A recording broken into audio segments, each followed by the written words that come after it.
America को खेमिनी खोला challenge सामरिक घाटी को कहले कागज बाघ पश्चिम एशियार युद्धर बादल घनईबारे लागिथिबा बेले ईरान रो सर्वोच्च नेता आयतोल्ला मोस्तफा खेमेनी अमेरिका विरोध में एक अत्यंत कठोर आभिमुख्य ग्रहण करिसेंती। पश्चिम एशियार युद्धर बादल घनईबारे लागिथिबा बेले ईरान रो सर्वोच्च नेता आयतोल्ला मोस्तफा खेमेनी अमेरिका विरोध में एक अत्यंत कठोर आभिमुख्य ग्रहण करिसेंती। मध्य प्राच्यर थिबा अमेरिकीय सामरिक घाटी गुड़ी को सीधा सड़क कागज बाघ बोली वर्णना करी से एक बड़ विवाद सृष्टि करिसेंती। खेमेनी कहिसेंती जे जो विदेशी घाटी निजकू सुरक्षा दे पारु नांती सेमाने ही अंचल को सुरक्षा देवा कथा कहिबा हास्यास्पद। Social media platform X ray एक पोस्ट जरिया से अमेरिका और यार सहयोगी देश गुड़ी को तीव्र समालोचना करिसेंती। ईरान और अमेरिका मध्य उत्तेजना ह्रास चलीथिबा कूटनैतिक प्रयास एवं विफल हेबारे लागिछि। पाकिस्तान रो मध्यस्थता जरिया ईरान पठाइथिबा एक नूतन शांति प्रस्ताव को अमेरिका राष्ट्रपति डोनाल्ड ट्रम्प संपूर्ण रूपे प्रत्याख्यान कर दैछंती।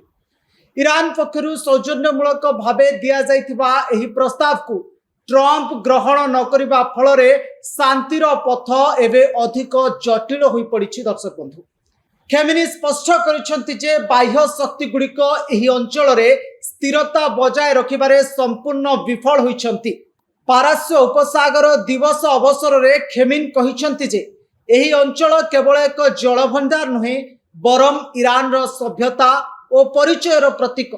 से दाबी करिसेंती जे विश्व अर्थनीति पाई गुरुत्वपूर्ण एही जलपथ खूब शीघ्र अमेरिकार उपस्थिति मुक्त हब, अर्थात स्ट्रेट ऑफ हॉर्मुज कथा से कहउचंती। जो स्ट्रेट ऑफ हॉर्मुज वर्तमान समय अमेरिका सेठी तार आधिपत्य विस्तार करिछि से विषय खेमेनी कहउचंती। एथिसह हॉर्मुज प्रणाली सुरक्षा पाई ईरान निजर प्रतिबद्धता दोहराइबा सह शत्रु पक्षर जेकोसी कार्यकलाप कड़ा जवाब दिया जिवो बोली चेतावनी दैछंती मोस्तफा खेमेनी।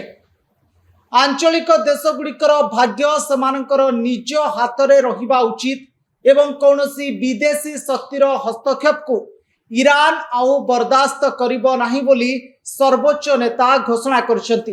दर्शक बंधु, जेतेबेले अमेरिका और ईरान भितर द्वंद्व लागी रहिछि एवं अमेरिका स्ट्रेट ऑफ हॉर्मुज उपरे एबे भी तार आधिपत्य विस्तार करिछि, ब्लॉकेट लगै रखिछि एवं एभली गोटे समय मोस्तफा खेमेनी अमेरिका को एभली सख्त चेतावनी दैछंती एवं मोस्तफा खेमेनी कहउचंती आगामी दिन में अमेरिकार एई आधिपत्य को निहाती भाबरे एक कड़ा जवाब दब ईरान एवं एई स्ट्रेट ऑफ हॉर्मुज केवल एक जलपथ नुहे, यह ईरान रो प्राचीन नौवाणिज्यर कथा कुहे एवं प्राचीन संस्कृतिर कथा कुहे। तेणु ताकू बंचैबा पाई ताकू रक्षा करिबा पाई ईरान सबुठारु बड़ पदक्षेप नवाकू जाउची आगामी समय रे बोली मोस्तफा खेमेनी स्पष्ट करिसेंती। तेबे आगकू कौन रहुची खबर ताहा उपरे हमर नजर रहिछि। एभली रोचक खबर सहित निजकू कनेक्ट करि रखिबा पाई आपण न्यूज रूम को देखु थांतु। न्यूज रूम रो वीडियो गुडी को अन्य मानकू शेयर करंतु। रहुछि, नमस्कार।